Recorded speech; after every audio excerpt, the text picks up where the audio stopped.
Hello friends, welcome to यूडो रूट्स। दोस्तों, आज के इस वीडियो में हम एक नया प्रैक्टिस सेट बनाएंगे जिसमें 40 क्वेश्चन है।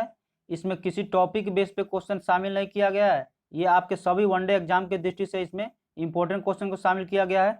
इसका कट ऑफ 35 रखा गया है। तो आप अपना मार्क्स कमेंट बॉक्स में अवश्य शेयर करें। अगर इस वीडियो का आप PDF डाउनलोड करना चाहते हैं तो आप टेलीग्राम से जुड़ के वहाँ से इसका PDF डाउनलोड कर सकते हैं, जिसका लिंक मैंने डिस्क्रिप्शन बॉक्स में दे दिया है। तो आप वहाँ से ज्वाइन करके इसका PDF डाउनलोड कर सकते हैं। दोस्तों, अगर ये वीडियो आपको पसंद आए तो लाइक शेयर अवश्य करें और नए लोग सब्सक्राइब और बेल आइकन को अवश्य प्रेस कर लें, जिससे हमारा लेटेस्ट नोटिफिकेशन आपको पहले प्राप्त हो। आइए देखते हैं। पहला क्वेश्चन है, संयुक्त राष्ट्र विकास कार्यक्रम द्वारा दिसंबर 2019 में जारी मानव विकास सूचकांक में 2019 में शीर्ष में कौन सा राष्ट्र रहा? आपके पास ऑप्शन है नॉर्वे, स्विट्जरलैंड, आयरलैंड या स्कॉटलैंड। इसका आंसर हो जाएगा नॉर्वे। आप वीडियो पॉज करके इसका आंसर सोच सकते हैं। मानव विकास सूचकांक द्वारा 2019 में सूची प्रदर्शित में 189 राष्ट्रों की सूची में नॉर्वे प्रथम रहा और दूसरा स्थान स्विट्जरलैंड और तीसरा स्थान आयरलैंड का रहा। नेक्स्ट क्वेश्चन है, हाल ही में चीन और रूस में मध्य निर्मित किस प्राकृतिक गैस पाइपलाइन का उद्घाटन किया? Power of Siberia, power of our, joint of Siberia या ज्वाइंट ऑफ रूट। इसका आंसर हो जाएगा पावर ऑफ साइबेरिया। रूस में साइबेरिया में संघाई तक लगभग चीन से 8000 किलोमीटर प्राकृतिक पाइपलाइन पावर ऑफ साइबेरिया का उद्घाटन 2 दिसंबर 2019 को किया गया और इस पाइपलाइन द्वारा रूस का आगामी 30 वर्षों तक 1 ट्रिलियन घन सेंटीमीटर प्राकृतिक गैस सप्लाई करेगा और रूस एवं चीन के बीच पहली सीमा पारीय गैस लाइन बिछाई जाएगी। नेक्स्ट क्वेश्चन है, कौन सी वृक्ष जाति पर्णपाती वनस्पति से संबंधित नहीं है? चंदन काष्ठ, देवदार, सागौन या साल। इसका आंसर हो जाएगा देवदार। देवदार एक सदाबहार वृक्ष है जो ठंडे क्षेत्रों में पाया जाता है, जबकि साल, सागौन एवं चंदन वृक्ष जो है पर्णपाती वनों के वृक्ष हैं। नेक्स्ट क्वेश्चन है, धोने के सोडे का रासायनिक सूत्र क्या है? Na2SO4 × 10H2O, NaHCO3, Na2CO3 × 10H2O या CaOH का होल 2। इसका आंसर हो जाएगा Na2CO3 × 10H2O। धोने का सोडा मुख्यतः सोडियम कार्बोनेट है। यह कार्बोनिक एसिड जो जल में घुलनशील है का एक सोडियम साल्ट है। इसका आणविक सूत्र क्या होता है? तो Na2CO3 × 10H2O होता है। नेक्स्ट क्वेश्चन है, हाइड्रोक्लोरिक एसिड का एक अन्य नाम क्या है? Gallic acid, picric acid, muriatic acid या क्लोरिक एसिड। इसका आंसर हो जाएगा म्यूरिएटिक एसिड। रॉक साल्ट एवं ग्रीन ब्यूटियोल से प्राप्त होने वाले हाइड्रोक्लोरिक एसिड को म्यूरिएटिक एसिड और स्पिरिट साल्ट भी कहा जाता है। बाद में यह रासायनिक पदार्थ के रूप में कॉमन साल्ट और सल्फ्यूरिक एसिड से प्राप्त किया जाने लगा और हाइड्रोक्लोरिक एसिड को प्राकृतिक रूप में गैस्ट्रिक एसिड के रूप में पाया जाता है। नेक्स्ट क्वेश्चन है, बेकिंग सोडा का रासायनिक नाम क्या है? Sodium carbonate, sodium bicarbonate, sodium chloride या सोडियम नाइट्रेट।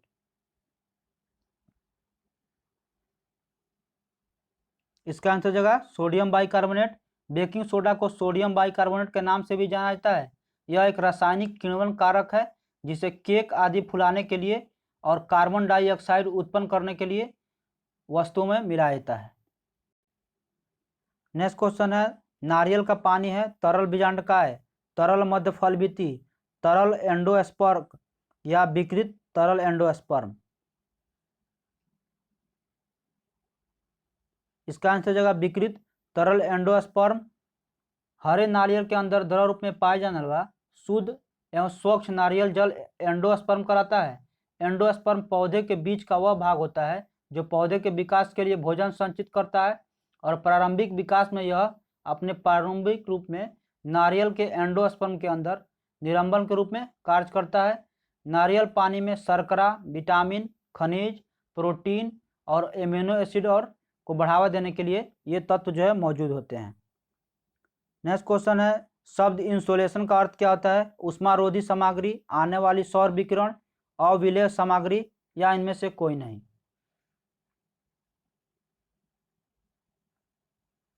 इसका आंसर हो जाएगा आने वाली सौर विकिरण। आपतन से तात्पर्य पृथ्वी पर सतह पर पहुंचने वाली सूर्य की किरणों से है। इसे सेंटीमीटर स्क्वायर वर्ग मीटर में मापते हैं और सौर विकिरण की मात्रा द्वारा इसे मापा जाता है।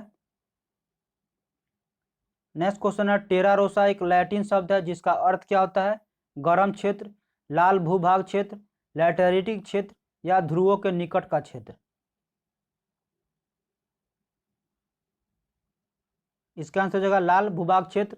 साधारणतः शब्दों में लाल मृदा या लाल भूमि को लैटिन या इटली भाषा में टेरा रोसा कहते हैं। यह लाल मृदा का एक प्रकार है जो चूना पत्थर के अपक्षय द्वारा निर्मित होता है।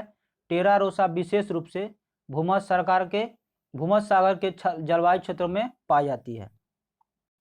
नेक्स्ट क्वेश्चन है, तारों को जोड़ने की प्रक्रिया क्या कहलाती है? संकलन, संयोजन या आसंजन या श्रृंखला बंधन। इसका आंसर हो जाएगा श्रृंखला बंधन। तारों को जोड़ने की प्रक्रिया श्रृंखला बंधन कहलाती है। नेक्स्ट क्वेश्चन है, सहसंयोजक अणु का उदाहरण है sodium chloride, lead tetrachloride, carbon tetrachloride या पोटेशियम क्लोराइड। इसका आंसर हो जाएगा कार्बन टेट्राक्लोराइड। नेक्स्ट क्वेश्चन है, एल्यूमिनियम ऑक्साइड होता है उदासीन ऑक्साइड, उभयधर्मी अम्ल, अम्ल ऑक्साइड या क्षारीय ऑक्साइड। इसका आंसर हो जाएगा उभयधर्मी अम्ल। एल्यूमिनियम ऑक्साइड उभयधर्मी एसिड होता है। नेक्स्ट क्वेश्चन है, निम्न में से कौन सा रबी फसल नहीं है? राई, चावल, गेहूं या चना। इसका आंसर हो जाएगा चावल। रबी फसल से तात्पर्य कृषि फसलों से है जो शीत ऋतु में बोई जाती है और बसंत ऋतु में काट ली जाती है, जिसमें गेहूं, चना, मटर, सरसों, जौ और अलसी इत्यादि रबी फसल के उदाहरण है। चावल एक खरीफ फसल है जो दक्षिण एशिया का वर्षा ऋतु के दौरान में बोई जाती है। नेक्स्ट क्वेश्चन है, कोलकाता और दिल्ली के द्वारा जुड़े हुए हैं NH1, NH2, NH9 या NH6। इसका आंसर हो जाएगा NH2।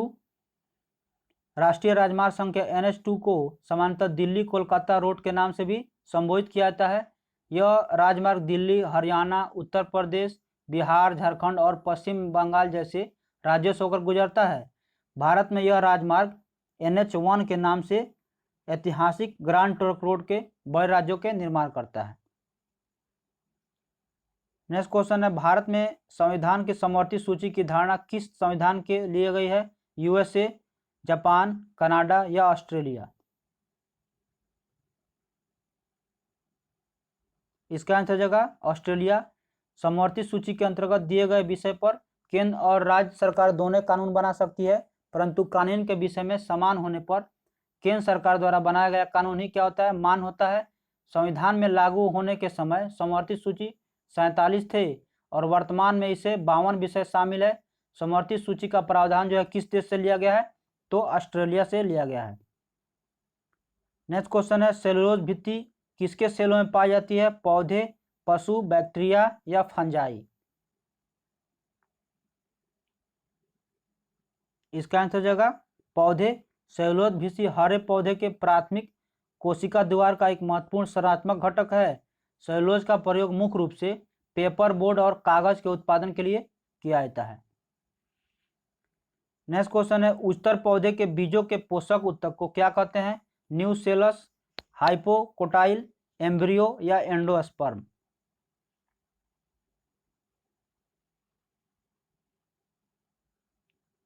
इसका आंसर हो जाएगा एंडोस्पर्म। उच्चतर पौधे के बीजों के पोषक तत्वों को एंडोस्पर्म कहते हैं। नेक्स्ट क्वेश्चन है, क्रीमियम युद्ध का समापन किस वर्ष हुआ? सेंट जर्मेन समझौता, ट्रियन समझौता, वर्साय समझौता या पेरिस समझौता।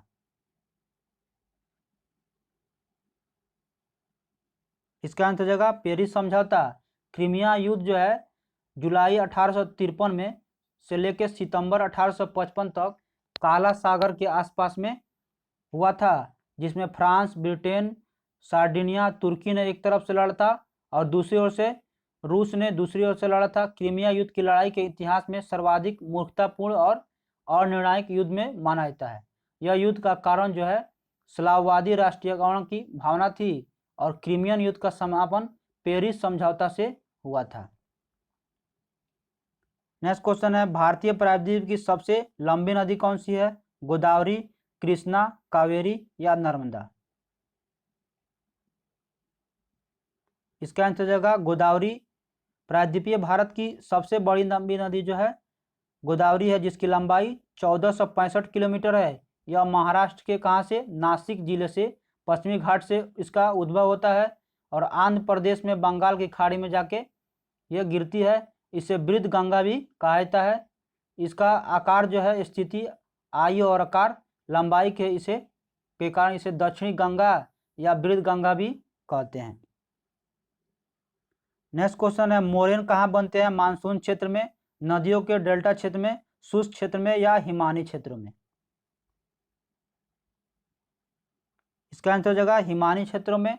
मोरेन वर्तमान में ग्लेशियर और पूर्व ग्लेशियर के क्षेत्रों में होता है, जो असंमेकित हिम नदों के मलबे के रूप में पाए जाते हैं। नेक्स्ट क्वेश्चन है, हिमालय पर्वत श्रृंखला किसका उदाहरण है? वलित पर्वत, ज्वालामुखी पर्वत या अवशिष्ट पर्वत या ब्लॉक पर्वत? इसका आंसर हो जाएगा वलित पर्वत। हिमालय जो है वलित पर्वत का उदाहरण है। यह पृथ्वी के आंतरिक शक्तियों से धरातल की चट्टानों में मुड़ जाने के कारण बने हैं। ये लहरदार पर्वत हैं जो असंख्य अवनतियां और अभिनतियां होती हैं, जैसे हिमालय, आल्प्स, यूराल, रॉकी, ये सब क्या हैं? तो वलित पर्वत के उदाहरण हैं। नेक्स्ट क्वेश्चन है, बिहार में आदि मानव के उपस्थित के आरंभिक साक्ष्य जो है कहाँ से प्राप्त हुई? चंपारण और मुजफ्फरपुर से, मुंगेर और नालंदा से, या गया और डेहरी से, या इनमें से कोई नहीं? इसका आंसर हो जाएगा मुंगेर एवं नालंदा से। बिहार में आदि मानव के उपस्थित के आरंभिक साक्ष्य जो है मुंगेर एवं नालंदा से प्राप्त हुई है। नेक्स्ट क्वेश्चन है, मद्रास महाजन सभा की स्थापना कब हुई थी? 1980, 1981, 1982 या 1984? इसका आंसर हो जाएगा 1984 में मद्रास महाजन सभा की स्थापना की गई थी। नेक्स्ट क्वेश्चन है, स्वतंत्र भारत के प्रथम भारतीय गवर्नर जनरल कौन थे? राजगोपालाचारी, सुरेंद्र नाथ, डॉक्टर राजेंद्र प्रसाद या B.R. अम्बेडकर? इसका आंसर हो जाएगा सी राजगोपालाचारी। स्वतंत्र भारत के प्रथम गवर्नर जनरल लॉर्ड माउंटबेटन थे, जबकि स्वतंत्र भारत के प्रथम भारतीय गवर्नर जनरल सी राजगोपालाचारी थे। नेक्स्ट क्वेश्चन है, मॉन्टेग्यू चेम्सफोर्ड रिपोर्ट भारतीय स्वतंत्रता अधिनियम 1947 के आधार पर बनी या 1909 के आधार पर बनी या भारत सरकार अधिनियम 1919 के आधार पर बनी या भारत सरकार अधिनियम 1935 के आधार पर बनी? इसका आंसर हो जाएगा भारत सरकार अधिनियम 1919 के आधार पर बनी। मॉन्टेग्यू चेम्सफोर्ड रिपोर्ट भारत सरकार अधिनियम 1919 के आधार पर बनी। भारत सरकार अधिनियम 1919 को मॉन्टेग्यू ने संसद द्वारा निर्मित सरकार और भारत के प्रतिनिधि सभा द्वारा सरकार के बीच एक संज्ञा दी और इस अधिनियम के अंतर्गत 1920 में इसे लागू किया गया।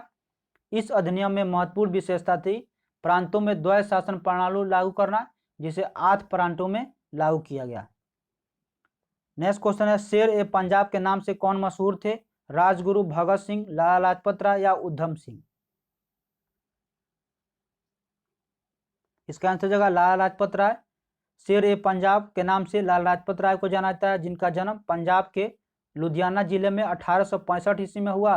लाला जी को यहीं पे इनका महाराष्ट्र में तिलक प्राप्त हुआ था और 1920 में कांग्रेस के कलकत्ता अधिवेशन में इनकी अध्यक्षता में लाला लाजपत राय ने ही की थी और 1923 में लाला लाजपत राय ने स्वराज दल की स्थापना की, जिसमें CR दास, मोतीलाल नेहरू के सहयोग दिया था। नेक्स्ट क्वेश्चन है, गांधी इरविन समझौता कब हुआ था? तो 1930, 31, 32 या 1933? इसका आंसर हो जाएगा 1931। गांधी इरविन समझौता 1931 में हुआ था। गांधी इरविन समझौता को दिल्ली समझौता के नाम से भी जाना जाता है। इस समझौते पर कांग्रेस की ओर से गांधी जी ने तथा सरकार की ओर से इरविन ने हस्ताक्षर किया था।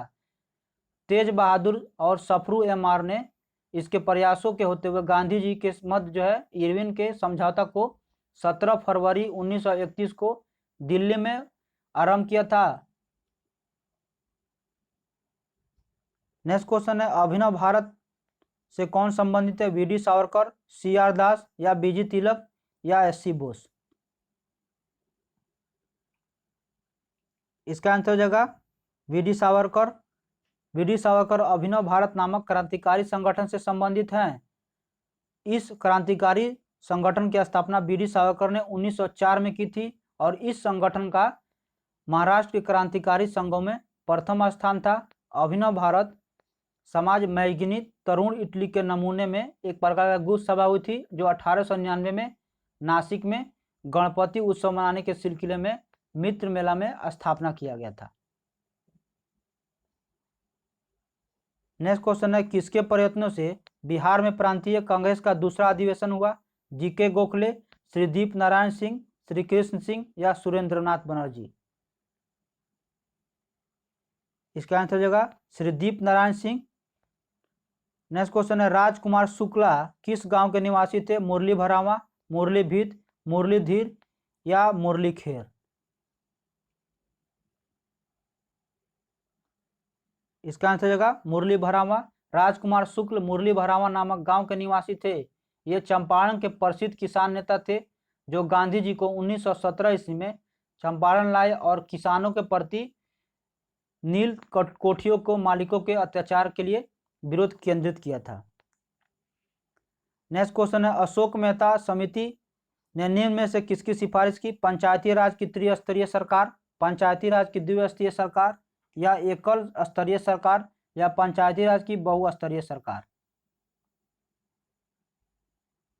इसका आंसर हो जाएगा पंचायती राज की द्विस्तरीय सरकार।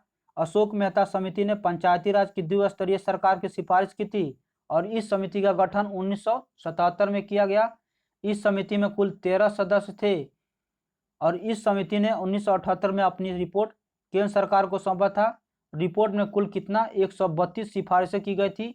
इस समिति की सिफारिशों में अपर्याप्त जो है नामंजूर कर दिया गया और इसे कभी भी लागू भी नहीं किया गया।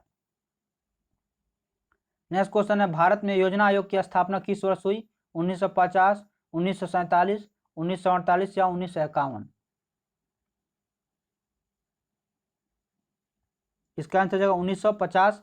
भारत में योजना आयोग का गठन 1950 में परामर्शदाता एवं विशेष संस्था के रूप में सरकार के एक प्रलेख द्वारा किया गया। योजना आयोग का भारतीय संविधान में कोई उल्लेख नहीं है। योजना आयोग के अध्यक्ष कौन होता है? तो प्रधानमंत्री। और योजना आयोग का सुपर कैबिनेट की इसे संज्ञा भी दिया गया है जिसका नाम बदल में कर दिया गया है। नेक्स्ट क्वेश्चन है तकला मकान जो है मरुस्थल किस देश में है? कजाकिस्तान, तुर्कमेनिस्तान, उज्बेकिस्तान या चीन?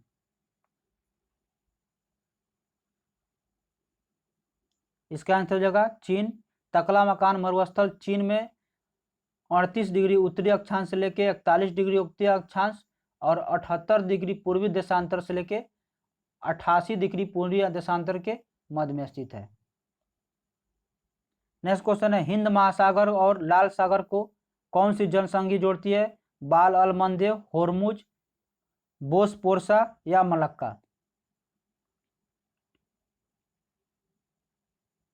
इसका आंसर हो जाएगा बाल अल मंदेव। हिंद महासागर को लाल सागर से बाल अल मंदेव जल संधि जोड़ती है और इसकी स्थिति यमन और जिबूती के मध्य में है। नेक्स्ट क्वेश्चन है पौधे के जो नमक युक्त मिट्टी में उगते हैं उनको क्या कहते हैं? जीरोफाइट, हाइड्रोफाइट, हेलोफाइट या सेक्युलेंट? इसका आंसर हो जाएगा हाइलोफाइट। वे पौधे जो नमक युक्त मिट्टी में उगते हैं उनको क्या कहा जाता है? तो हेलोफाइट कहा जाता है। नेक्स्ट क्वेश्चन है पर्यावरण किससे बनते हैं? जीवीय घटकों से, भू आकृति घटकों से या अजैव घटकों से या उपयुक्त सभी? इसका आंसर जगह उपयुक्त सभी। पर्यावरण का निर्माण जीवीय घटकों, अजैव घटकों तथा भू आकृतियों के घटकों से मिलाकर बनता है। नेक्स्ट क्वेश्चन है संवहनी पौधों में पानी ऊपर किससे जाता है? फ्लोएम टिश्यू, पैरेनकाइमा टिश्यू या मोरी स्टेम या जाइलम टिश्यू? इसका आंसर हो जाएगा जाइलम टिश्यू। संवहनी पौधों में परिवर्तन जो है संवहनी पोषी क्रिया के द्वारा होता है, जो जाइलम टिश्यू द्वारा ऊपर जाता है। नेक्स्ट क्वेश्चन है, लंदन में आयोजित मिस वर्ल्ड प्रतियोगिता 2019 में जमाइका के किस विश्व सुंदरी को 2019 में मिस वर्ल्ड चयनित किया गया? टॉनी एन सिंह, ओफ्लो मेजिनो, सुमन राव या सुप्रिया सुमन? इसका आंसर हो जाएगा टोनी एन सिंह। 23 वर्षीय जमाइका की टोनी एन सिंह को मिस वर्ल्ड 2019 का ताज जीता। ये जमाइका की चौथी सुंदरी है जिन्होंने यह ताज जीता। इसके साथ ही फ्रांस की ओफ्ली मेजिना प्रथम और भारत की सुमन राव द्वितीय विजेता इसमें रही। नेक्स्ट क्वेश्चन है, अमेरिका के 20 प्रतिष्ठित पत्रिका टाइम ने हाल ही में किस युवती को time person of the year 2019 चुना? टॉनी एन सिंह, सुमन राव, ग्रेटा थुनबर्ग या प्रिया सेराव? इसका आंसर जाएगा ग्रेटा थुनबर्ग। 16 वर्षीय ग्रेटा थुनबर्ग ने 2019 में पर्यावरण संरक्षण के लिए विश्व के नेताओं का निर्णय लेने के लिए आह्वान किया और छात्रों के लिए इसे आंदोलन रहित करी और प्रेरित किया। टाइम पत्रिका ने ग्रेटा को इसी योगदान के लिए पर्सन ऑफ द ईयर 2019 में चुना। नेक्स्ट क्वेश्चन है, वर्ष के सर्वश्रेष्ठ फुटबॉलर का बैलन डी और पुरस्कार रिकॉर्ड 6ठी बार किस खिलाड़ी को 2019 में प्रदान किया गया? क्रिस्टियानो रोनाल्डो, लुका मैड्रिड, लियोनेल मेसी या इनमें से कोई नहीं? इसका आंसर होगा लियोनेल मेसी। फ्रांसीसी फुटबॉल और पत्रिका फुटबॉल द्वारा दिए जाने वाला बैलन डी पुरस्कार 6ठी बार अर्जेंटीना के खिलाड़ी लियोनेल मेसी को दिसंबर 2019 में पेरिस में प्रदान किया गया और मेसी ने यह पुरस्कार 2019 के अतिरिक्त 2009, 10, 2011, 12 और 2015 में भी जीता था। तो दोस्तों ये रहा 40 प्रश्नों का सेट। हमें उम्मीद है कि ये वीडियो आपको पसंद आए। अगर पसंद आया तो इसे लाइक शेयर अवश्य करें और नए लोग सब्सक्राइब अवश्य कर लें। दोस्तों एक बात आपको बता दूं कि ये मेरे चैनल पे डेली जो है 40 प्रश्नों का सेट जो है कराया जा रहा है और दोपहर में 40 प्रश्नों का ये सेट अवश्य आप बनाएं। ये आपके सभी एग्जाम के इम्पोर्टेंट, इसमें जितने भी प्रश्न शामिल किए जाते हैं सभी एग्जाम से इम्पोर्टेंट शामिल किए जाते हैं और आपको सुबह में हिस्ट्री का एक एक टॉपिक वाइज कराया जाता है। अगर उस पार्ट को आप नहीं देखें हैं तो उसे अवश्य देखें और डेली जो है एक एक टॉपिक कराया जा रहा है, तो आप यहाँ से ज्वाइन करके एक एक टॉपिक क्लियर कर सकते हैं। आज के लिए इतना ही। Thank you.